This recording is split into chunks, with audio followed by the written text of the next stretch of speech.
The air in the lawyer's office was thick enough to choke on smelling of old leather, expensive perfume and betrayal. On one side sat the grieving pregnant widow, her hands protectively cradling her stomach. On the other, the deceased millionaire's son and his calculating mistress, Beatrice Cole, who wore a smirk as sharp as her stilettos. They were waiting for the reading of Arthur Pembroke's will, a document they believed would cement their power and erase the young wife from history. But some wills aren't just about distributing wealth. They're about revealing truths, and in the next 60 seconds, one name would be read that would cause a man to collapse, a smirk to shatter, and a dead man's final shocking secret to detonate in the center of all their lives. The clock on the mahogany mantelpiece in Mr. Alistair Finch's office ticked with the slow, deliberate finality of a judge's gavel. Each second hammered another nail into the coffin of Jane Pembroke's old life. She sat in a plush leather armchair that seemed determined to swallow her whole, its cold surface a stark contrast to the life stirring within her. At 7 months pregnant, she felt cumbersome, vulnerable, and utterly out of place. Across the sprawling Persian rug, Daniel Pembroke, Arthur's son from his first marriage, shifted in his seat. He was a man carved from the same hard granite as his father, but without any of the charm. His eyes, small and dark, darted from the lawyer to Jane, his contempt a palpable force in the room. He viewed her as nothing more than a final foolish mistake of his father's, a pretty young distraction who had somehow bewitched Arthur into marriage just 2 years ago. Beside Daniel sat Beatrice Cole. If Daniel's animosity was a blunt instrument, Beatrice's was a surgeon's scalpel. She was the chief financial officer of Pembroke Industries, a position she'd held for a decade. She was sleek, intelligent, and had been Arthur's lover for longer than anyone dared to admit aloud. Today she was dressed in a tailored black suit that screamed power, not grief. A faint, cruel curve played on her lips as her gaze slid over Jane's swollen belly with a look of undisguised disdain. That smirk was a declaration of victory. She had been the one by Arthur's side as he built his empire. She was the one who understood its complex machinery. Jane was just a temporary footnote soon to be erased. Jane tried to focus on her breathing, on the rhythmic little kicks from her unborn child. She clutched the simple gold band on her finger, the last physical piece of Arthur she had.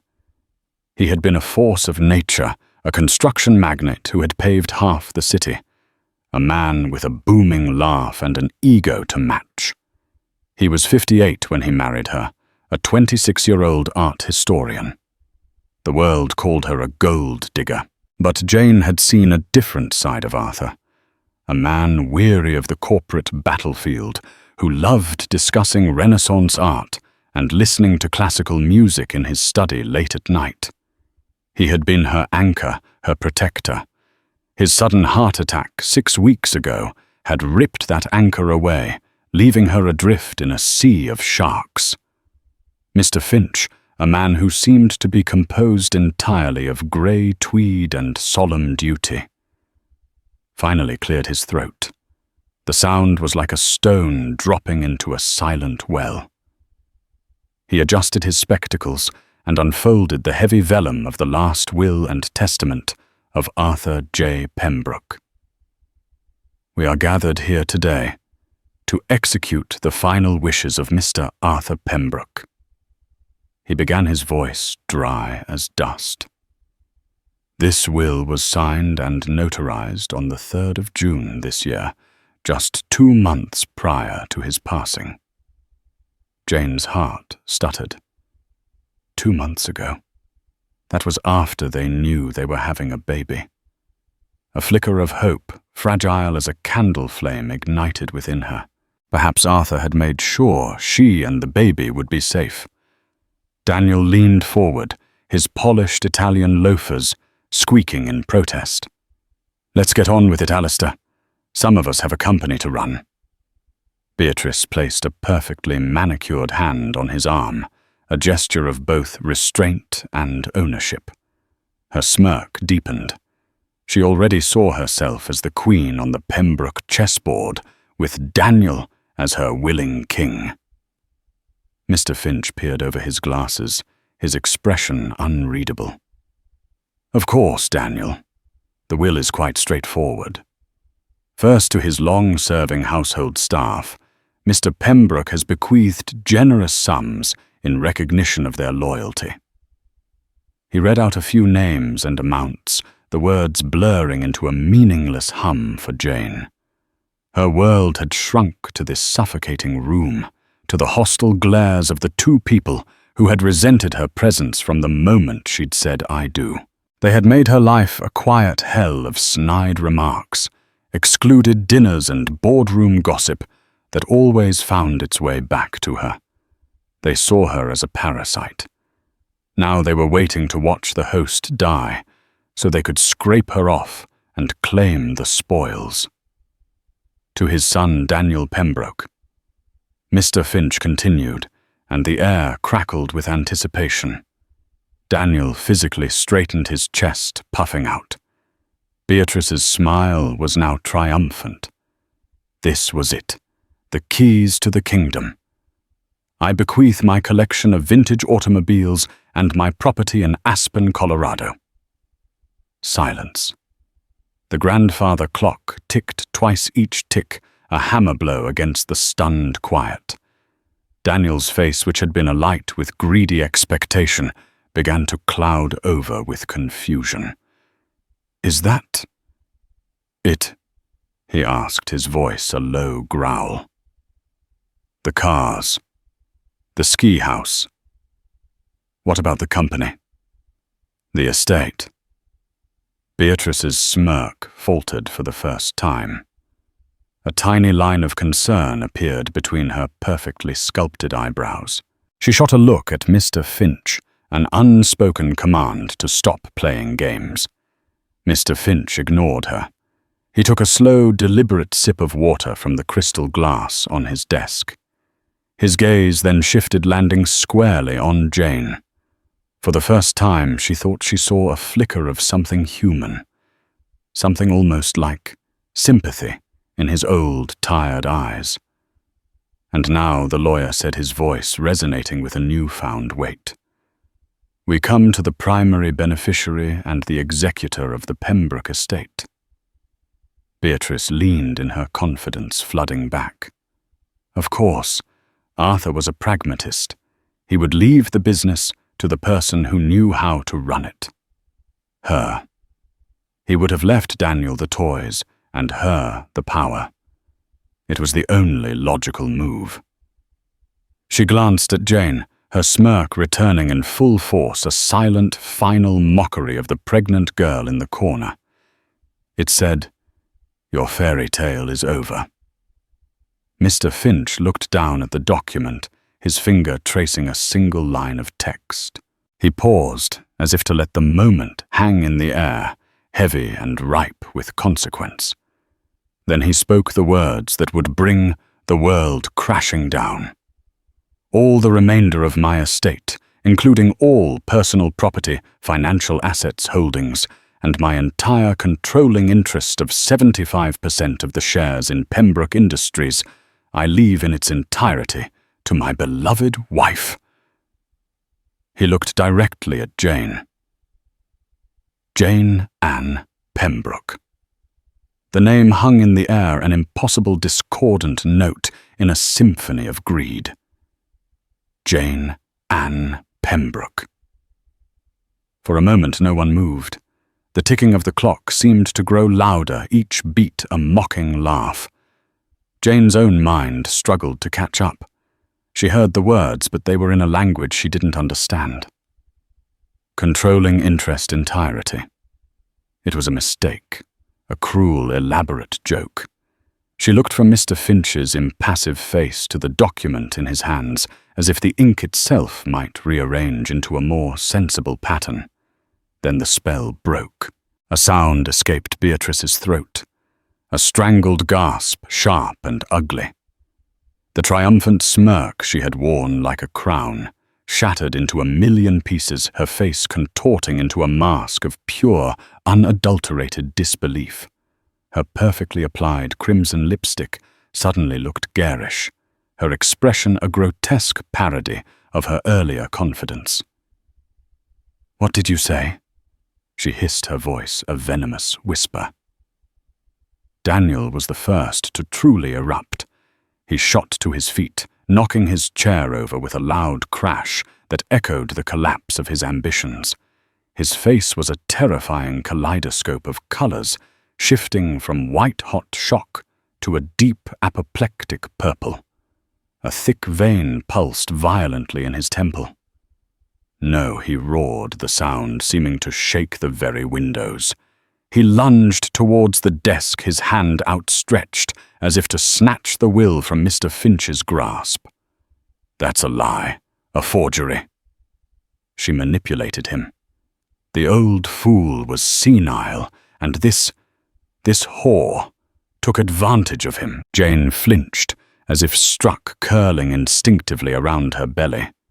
The venom in his voice was more frightening than any physical threat. "Daniel, sit down." Mr. Finch commanded, his tone suddenly infused with steel. He didn't even flinch as Daniel loomed over him. "This document is ironclad. It was witnessed by 2 independent partners from another firm and a psychiatrist who confirmed your father's complete mental soundness on the day of signing." The mention of a psychiatrist seemed to suck the air from Daniel's lungs. His father had anticipated this, had prepared for this very challenge. The realization struck him with the force of a physical blow. Beatrice, recovering her composure with a chilling speed, stood up slowly. Her eyes, now cold, hard chips of obsidian, were fixed on Jane. "This is preposterous, Alistair. Arthur would never do this. He lived and breathed that company. He wouldn't leave it in the hands of a child. An art historian. She doesn't know the first thing about construction, about finance, about anything." Nevertheless, he did. Mr. Finch stated calmly, folding the will with a crisp snap. "Jane Pembroke is now the majority shareholder, and upon the probate court's approval, will assume control of the board. The will also stipulates that she is to be the sole executor of his estate. Her decisions are final. Sole executor, control of the board." The phrases swirled in Jane's head, meaningless and terrifying. This wasn't just a gift. It was a burden of impossible weight. She had never asked for this. She had only ever wanted Arthur. Daniel staggered back from the desk, his rage beginning to curdle into a desperate, sputtering panic. He looked wildly around the room, his eyes finally landing on Jane, who was still frozen in her chair. His face twisted, the features that so resembled his father now contorted into something ugly and unrecognizable. "You!" he spat, pointing a trembling finger at her. "You did this. You schemed and you plotted from the day you met him. You thought you could just waltz in and take everything my family built. Everything that is rightfully mine." His breathing became ragged, his chest heaving. My birthright," he stammered, clutching at his heart. His face, which had been purple with rage, was now draining of all color, leaving behind a pasty, sickly gray. A fine sheen of sweat broke out on his forehead. "Daniel," Beatrice said, her voice sharp with alarm, her own fury momentarily forgotten. He took another shaky step back, his eyes rolling up in their sockets. His legs seemed to turn to rubber. He swayed for a moment, his arms flailing as if trying to grasp onto something that wasn't there. Then, with a guttural moan, he collapsed. It wasn't a gentle fall. He went down hard, his body hitting the floor with a sickening thud that reverberated through the floorboards. His head struck the corner of the overturned chair with a sharp crack. For a horrifying second, there was absolute silence, broken only by Jane's sharp, involuntary gasp. The millionaire's heir, the man who had walked in expecting to inherit an empire, was lying unconscious on the floor of his father's lawyer's office, brought down not by a weapon, but by a single sentence on a piece of paper. Beatrice screamed a raw, primal sound of shock and fury. She rushed to his side, dropping to her knees. Daniel. Daniel. Wake up. Mr. Finch was already on the phone, his voice a calm, commanding presence in the chaos. Yes, I need an ambulance at 45 Park Avenue. Suite 1200. A man has collapsed. Possible cardiac event. Jane could only stare, her heart hammering against her ribs. The scene felt surreal, like a fever dream. Daniel's prone form, Beatrice's frantic cries, the lawyer's clipped professional tones. This was her life now, a world of such extreme wealth and ambition that its denial could literally stop a man's heart. Through the ringing in her ears, she saw Beatrice look up from Daniel's still form. Her face was a terrifying mask of hatred, her eyes burning with a promise of vengeance that chilled Jane to the bone. The smirk was gone, replaced by a vow. This wasn't over. It had only just begun. The paramedics arrived with an efficiency that was both jarring and grimly welcome. They worked around Daniel's still form, their voices a low, professional murmur of medical terms and vital signs.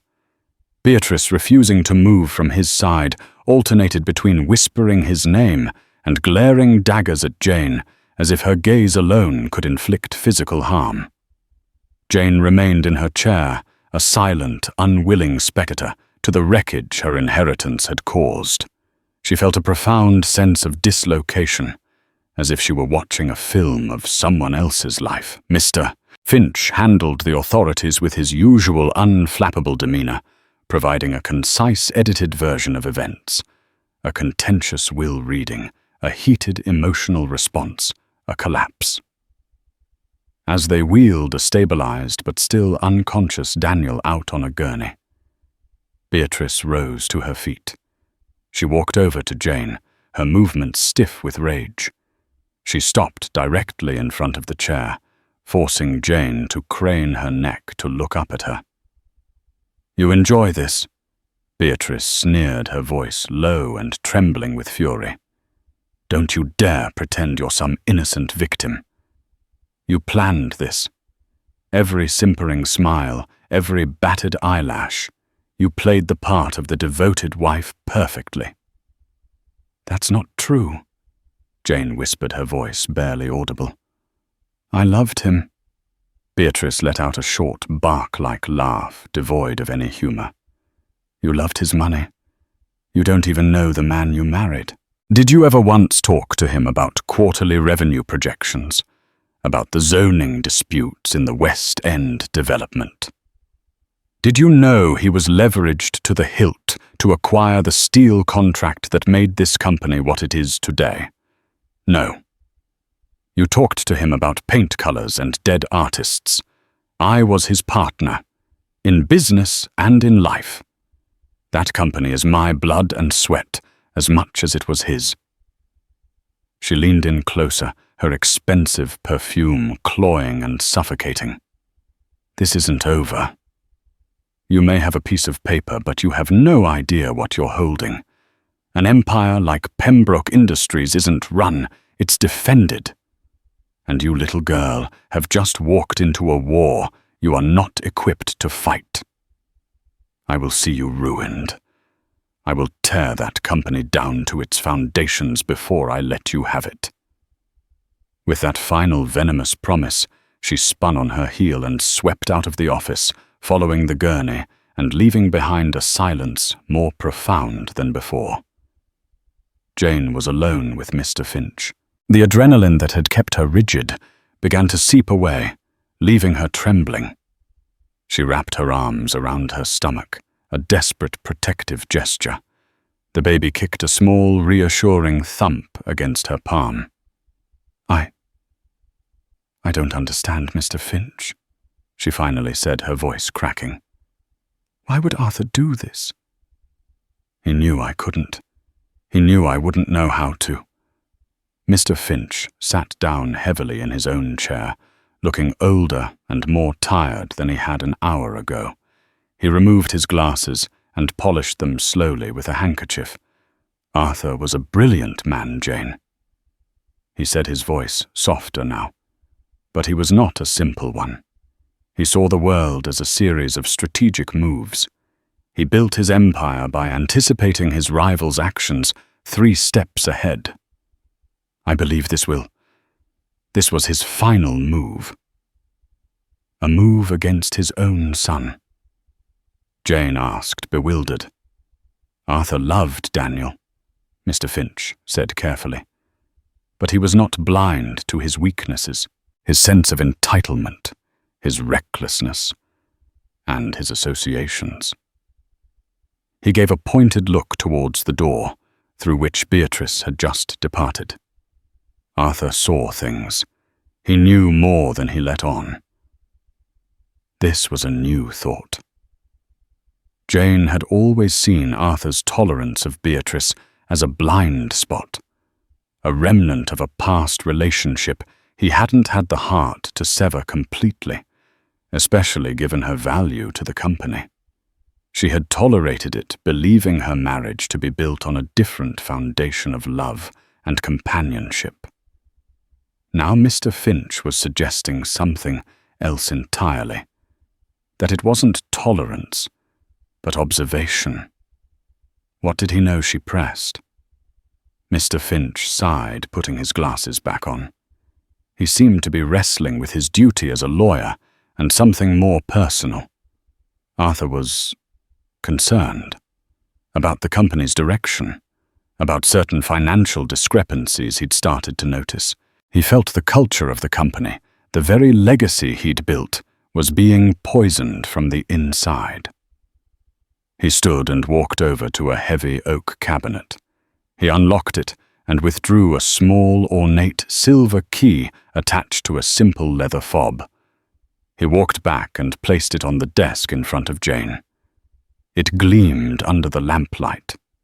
He gave this to me for safekeeping the day he signed the will, Mr. Finch explained. He said if anything happened to him, I was to give it to you and only you. He said you would know what it was for. Jane stared at the key. She recognized it instantly. It was the key to Arthur's private study at their home, the one room he always kept locked. He'd called it his fortress of solitude, the only place where the pressures of his empire couldn't reach him. He had never not once allowed her inside. It had been a small, unspoken boundary in their marriage, one she had respected without question. His study, she breathed. He told me to tell you one more thing, Mr. Finch said, his gaze steady and serious. He said, tell Jane the truth isn't always in the balance sheets. Sometimes it's in the margins. The cryptic message sent a shiver down her spine. The margins. What did that mean? Mr. Finch walked her to the door of the office, his hand hovering supportively near her back. Go home, Jane. Rest. The legal formalities will take a few weeks. Daniel and Beatrice can't make any official moves against you until the will is probated. Use this time. Use it for what? To understand, he said simply. To understand what Arthur was trying to tell you. As Jane rode home in the back of the town car, the city lights blurring into streaks of gold and red, she clutched the silver key in her hand.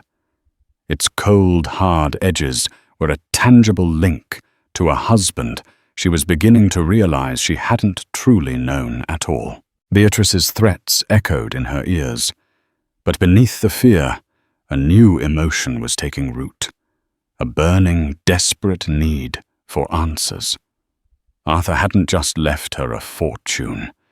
He had left her a mystery, and she had a sinking feeling that the key in her hand was the first step to unlocking a truth far more dangerous than she could ever have imagined. The door to Arthur's study was at the end of the long upstairs hallway, a formidable slab of dark walnut that had always seemed to absorb the light around it. In the 2 years she'd lived in the sprawling penthouse, Jane had passed it thousands of times, but had never tried to open it. It was Arthur's space. Now it was a ghost's. Her hand trembled as she inserted the silver key into the lock. It turned with a smooth, well-oiled click that sounded deafeningly loud in the silent apartment. She pushed the door open and was met not with stale air, but with the faint, comforting scent of old book's leather and the Cuban pipe tobacco Arthur had so loved. It was as if he had just stepped out for a moment. Jane flicked on a brass desk lamp, and the room was bathed in a warm, golden glow. It was nothing like the rest of the apartment, which was modern, airy, and filled with the light minimalist aesthetic she favored. The study was a relic from another time. Floor-to-ceiling bookshelves crammed with volumes on history, engineering, and philosophy.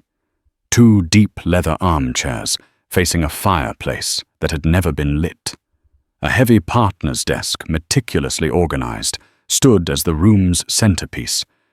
It was a room built for a king, and she felt like an intruder in a tomb. She ran her fingers along the spines of the books, seeing titles she never would have associated with the hard-nosed businessman the world knew. Meditations by Marcus Aurelius. The History of the Peloponnesian War. A first edition of Walt Whitman's Leaves of Grass.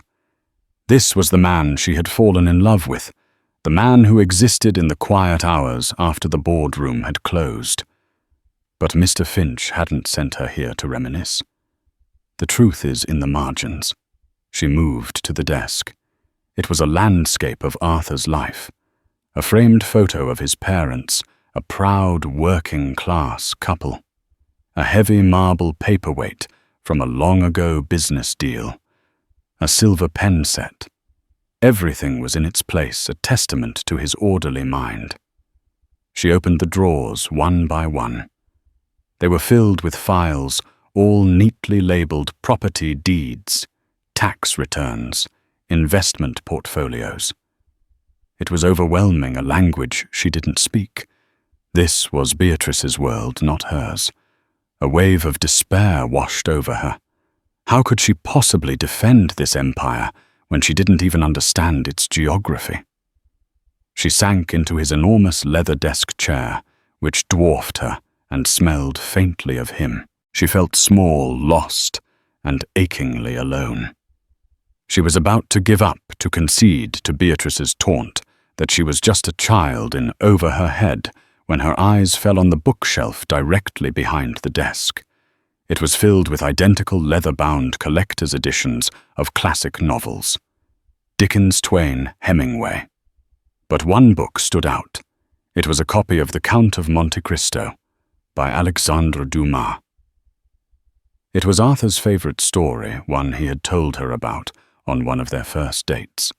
A story of patience, strategy, and ultimate revenge against those who had betrayed him. The spine of this particular copy was slightly more worn than the others, as if it had been taken down and replaced many times. Remembering Mr. Finch's words, she pulled the heavy volume from the shelf. It felt different, lighter than it should. She opened it and discovered it was not a book at all. It was a hollowed-out safe, cleverly disguised. Inside, nestled on a bed of dark velvet, was not jewelry or cash, but 2 items: a slim black leather-bound journal and a small encrypted USB flash drive. Her heart began to pound. This was it. This was the real inheritance. She took the journal and the drive back to the desk, her hands shaking so badly she could barely function. The journal was not new. Its pages were filled with Arthur's familiar, strong handwriting. She opened it to the first page.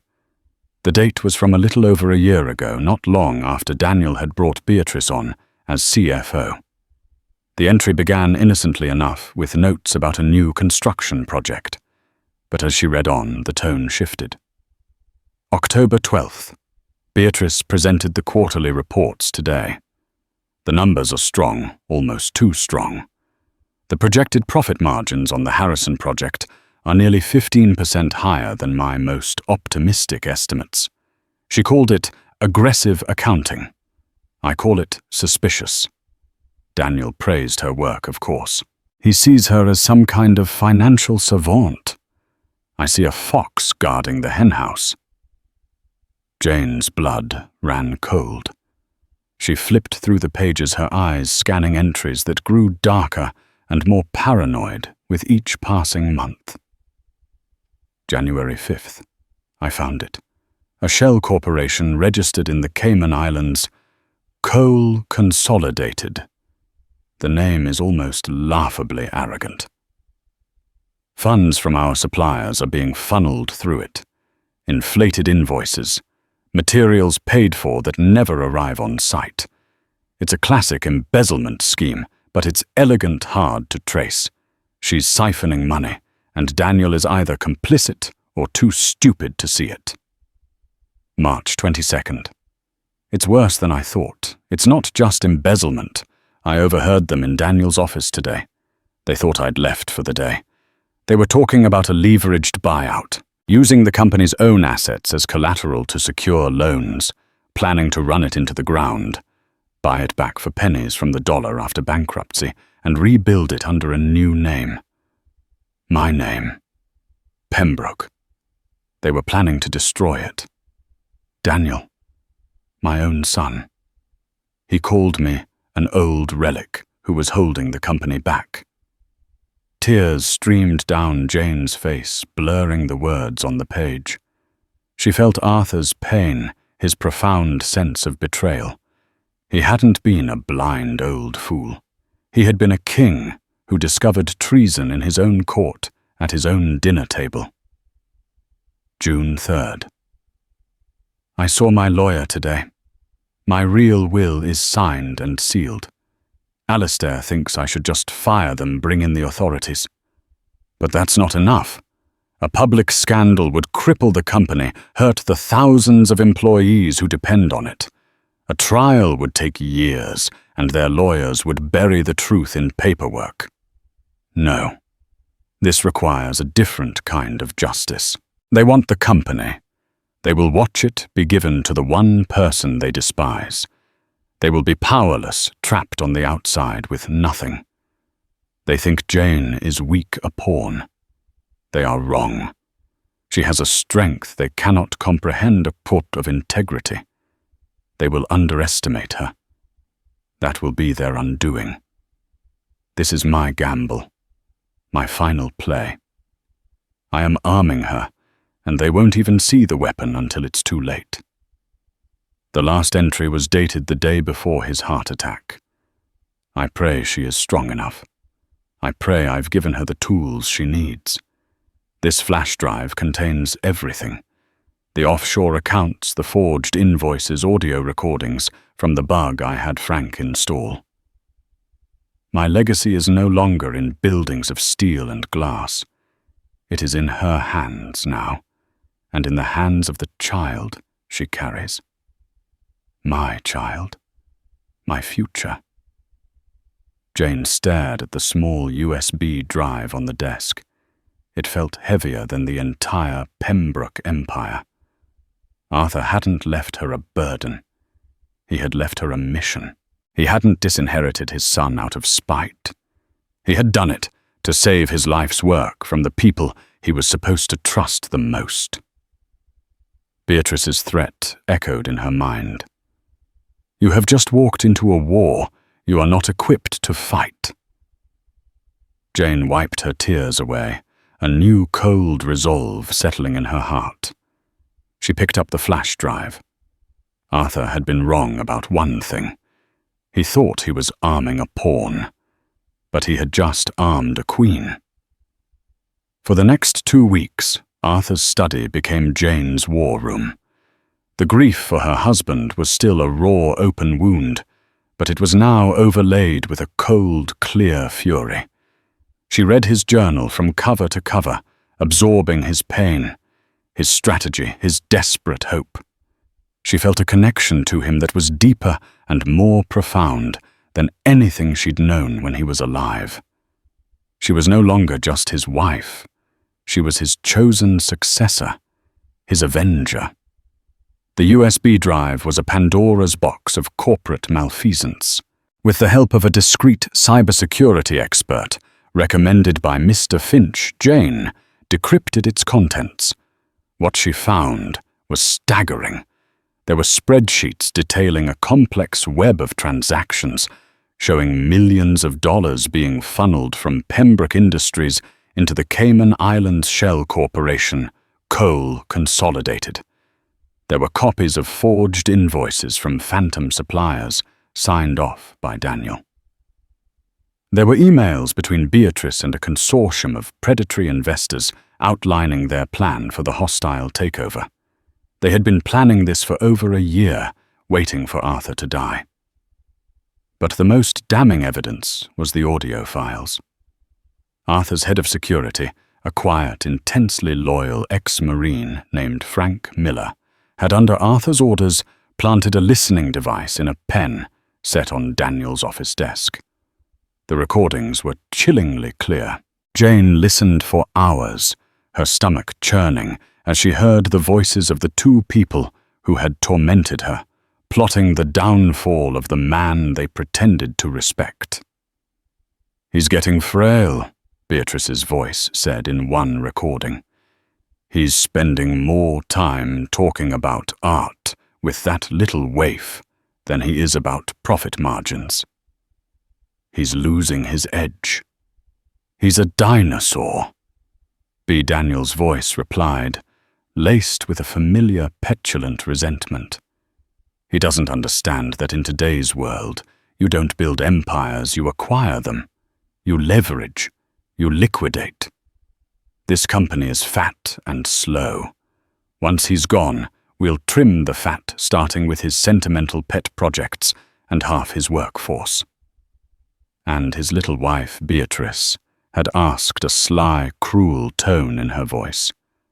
"We'll give her a pittance, a condo in Florida, and a check big enough to keep her quiet. She'll be so grateful she won't even think to ask questions. She's not smart enough to." Hearing those words, Jane felt not hurt, but a surge of pure, unadulterated strength. They had dismissed her, patronized her, and in doing so had handed her the very weapon she needed to destroy them. Their arrogance was their Achilles' heel. She spent her days with Mr. Finch and a team of forensic accountants he had assembled. They meticulously documented every piece of evidence, cross-referencing the audio files, with the financial data building an airtight case. Jane, the art historian, proved to be a surprisingly quick study. Her eye for detail, honed by years of analyzing brushstrokes and canvases, now focused on balance sheets and wire transfers. She saw the patterns, the inconsistencies, the subtle tells of the forgery. "Arthur was right about you," Mr. Finch remarked one evening, as Jane pointed out a discrepancy in a series of shipping manifests. "You see the details everyone else misses." While Jane prepared for war, Daniel was released from the hospital. The official story was that he had suffered a minor cardiac event due to stress. He and Beatrice immediately went on the offensive. They began quietly meeting with the minority shareholders and the members of the board of directors, sowing seeds of doubt and panic. The narrative they spun was simple and effective. Arthur, in his grief-addled and deteriorating mental state, had made a catastrophic error. He had left his multi-billion-dollar corporation in the hands of his unqualified, pregnant, gold-digging young wife. They argued that Jane would surely run the company into the ground. They proposed an emergency vote to install Daniel as acting CEO, invoking a corporate bylaw concerning an incapacitated or unqualified majority shareholder with Beatrice as his COO. They were confident they could sway the board, painting themselves as the saviors of Pembroke Industries.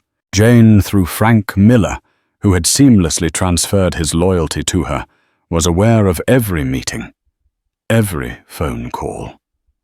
Frank was her eyes and ears, a silent guardian angel Arthur had left behind. "They're calling an emergency board meeting for next Wednesday," Frank reported to her one afternoon in the study. "They think they have the votes to push you out." "Let them," Jane said, her voice calm.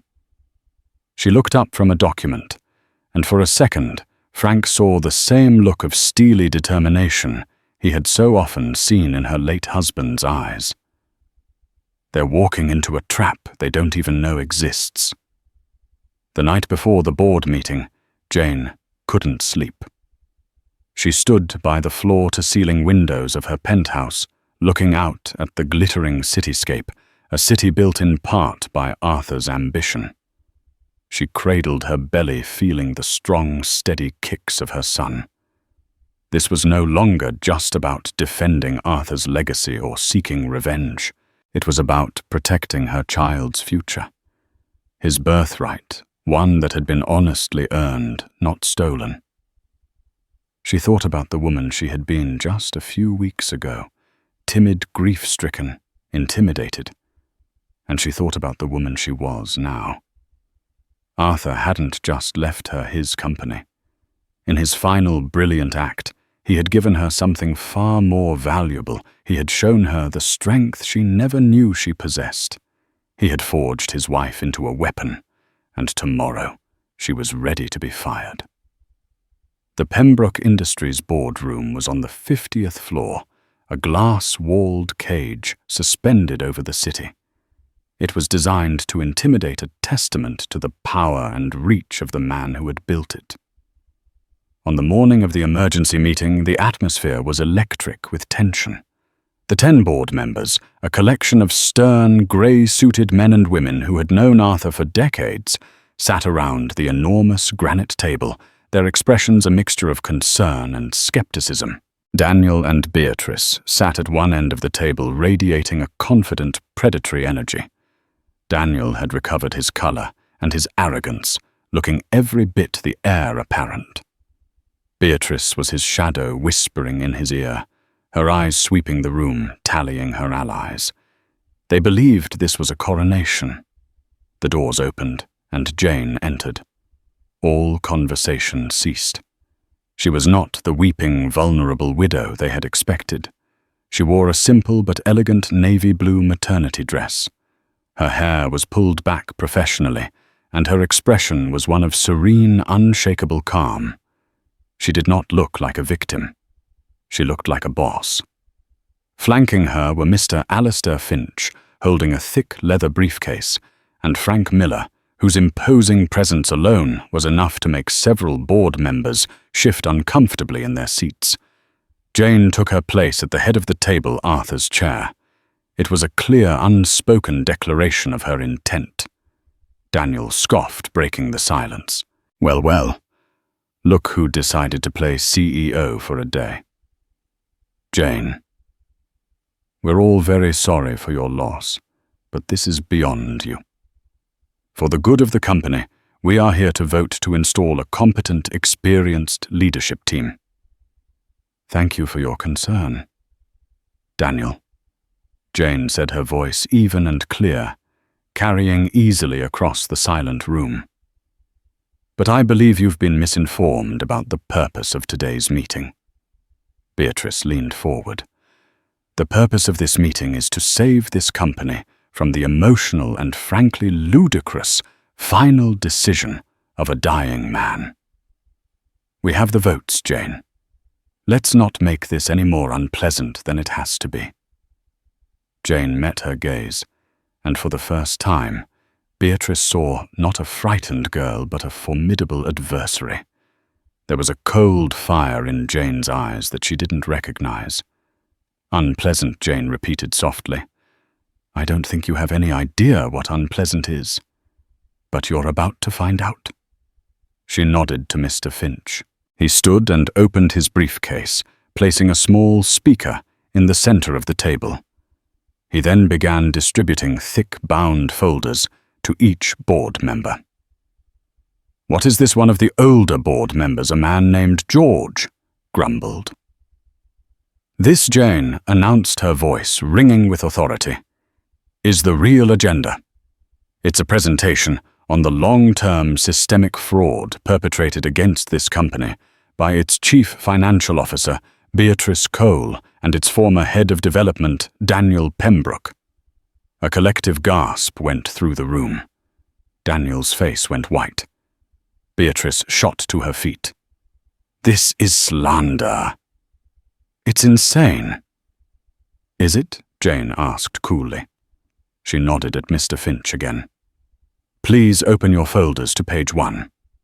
There you will find the incorporation documents for a shell company based in the Cayman Islands called Cole Consolidated.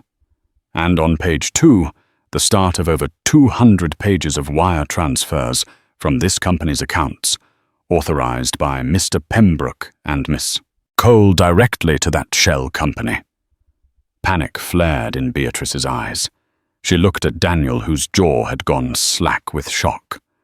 They couldn't have known. It was impossible. And now, Jane said, leaning forward for some context.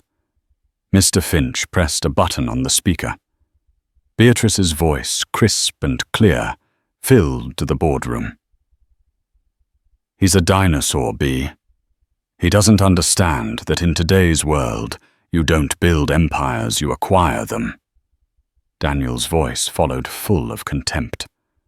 The board members stared stunned as they listened to the heir of Pembroke Industries plotting to dismantle his own father's legacy. They heard the plans for the leveraged buyout, the talk of liquidating assets, of firing thousands of loyal employees. With each new recording Mr. Finch played, Daniel seemed to shrink in his chair, the color draining from his face. Beatrice remained standing frozen, her carefully constructed world crumbling around her in real time. The board members flipped through the folders, their faces growing grimmer as they connected the audio evidence with the damning financial documents in front of them. The forged invoices, the phantom suppliers, the secret bank accounts. It was all there, meticulously laid out. Finally, Jane had Mr. Finch play the last recording, and his little wife Beatrice's voice dripped with condescension. We'll give her a pittance. She's not smart enough to. When the recording finished, a heavy, damning silence filled the room. Every eye was on Daniel and Beatrice. Their allies on the board looked away, their faces masks of shame and fury at having been so thoroughly duped.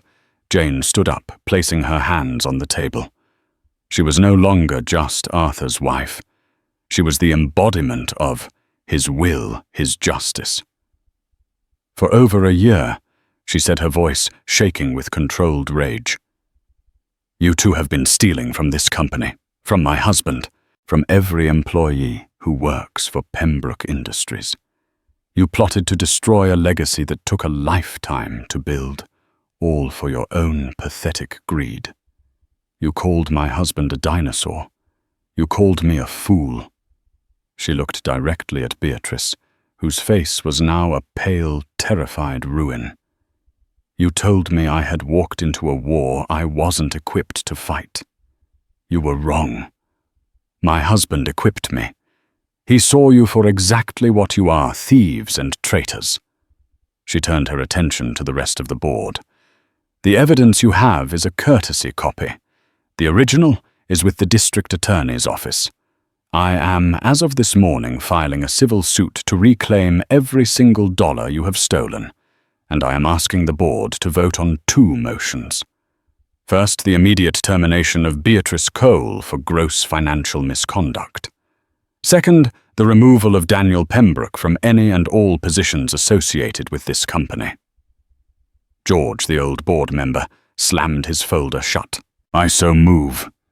He growled, his face dark with anger. Seconded another board member, snapped.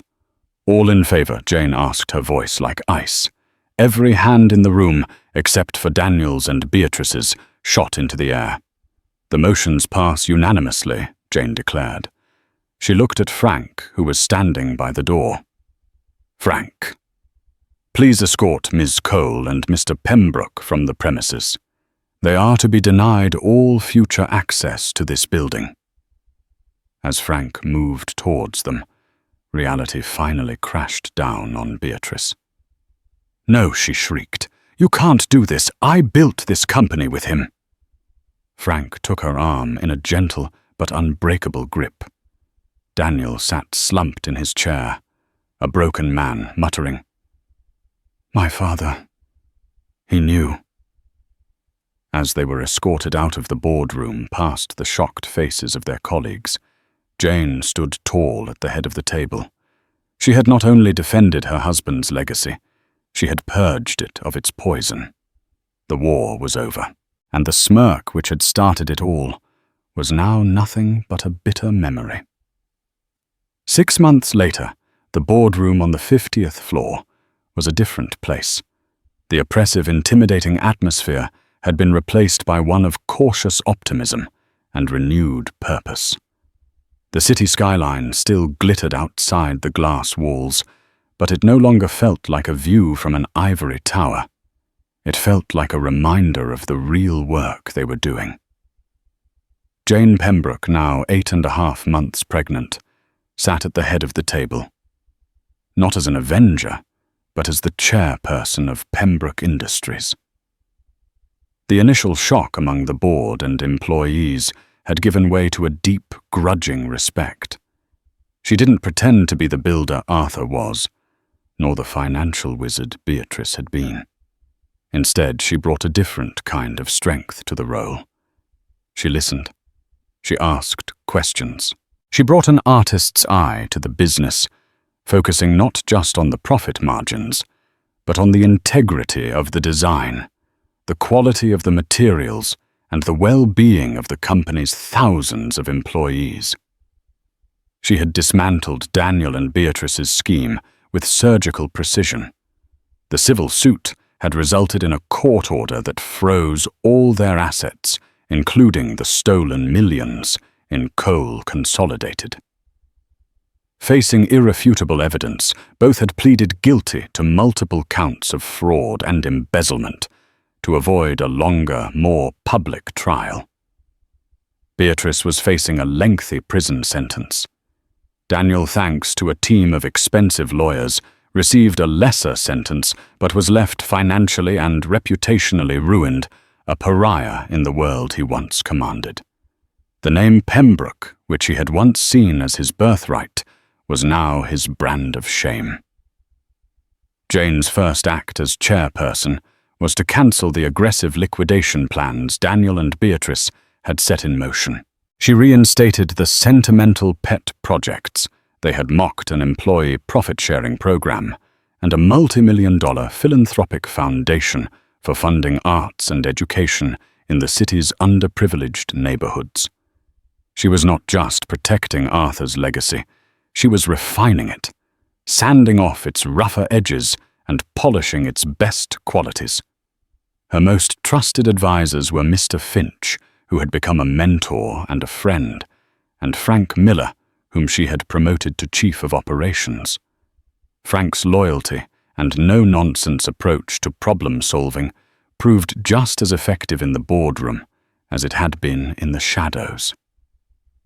One crisp autumn afternoon, Jane was in Arthur's study, now her study reviewing blueprints for a new pediatric wing of the city hospital the foundation was funding. A small, contented smile played on her lips as her son kicked gently within her. She had already decided on his name, Arthur, not as a replacement for the man she had lost, but as a promise for the future he had secured for them. Mr. Finch entered the study holding a small, beautifully wrapped box. "This came for you," he said, his eyes twinkling. "From the board." Jane carefully unwrapped it. Inside, on a bed of satin, was a marble paperweight identical to the one Arthur had kept on his desk. Engraved on its silver plaque was a simple inscription, "To Jane Pembroke, the architect of our future." Tears welled in her eyes, not of sadness, but of gratitude and a deep, quiet pride. She had not just survived the war. She had won it. She had honored her husband's faith in her, and in doing so had discovered a strength she never knew she possessed. She had faced down the vultures protected her family, and was now building a new legacy, one founded not on ruthless ambition, but on integrity, creativity, and strength. She placed the new paperweight on the desk beside her husband's. They sat side by side, a testament to the past and a symbol of the future. The empire was safe. The queen was on her throne, and a new heir was waiting ready to be born into the house that love, not greed, had rebuilt. And so a dead man's final move on the chessboard of life checkmated the very people who thought they had already won. Jane's story isn't just about a shocking inheritance. It's a powerful testament to the fact that true strength isn't about being the loudest or most ruthless person in the room. It's about integrity, quiet resolve, and the courage to fight for what's right, even when you feel like the smallest player on the board. It reminds us that the people who underestimate you are often giving you the greatest weapon you could ever ask for. What did you think of Arthur's ultimate plan? Was it a stroke of genius or an unforgivable gamble? Let me know your thoughts in the comments below. If this story of betrayal, justice, and empowerment resonated with you, please give this video a like. Share it with someone who loves a story of triumph, and be sure to subscribe to the channel for more true-life dramas that will have you on the edge of your seat. Thank you for listening.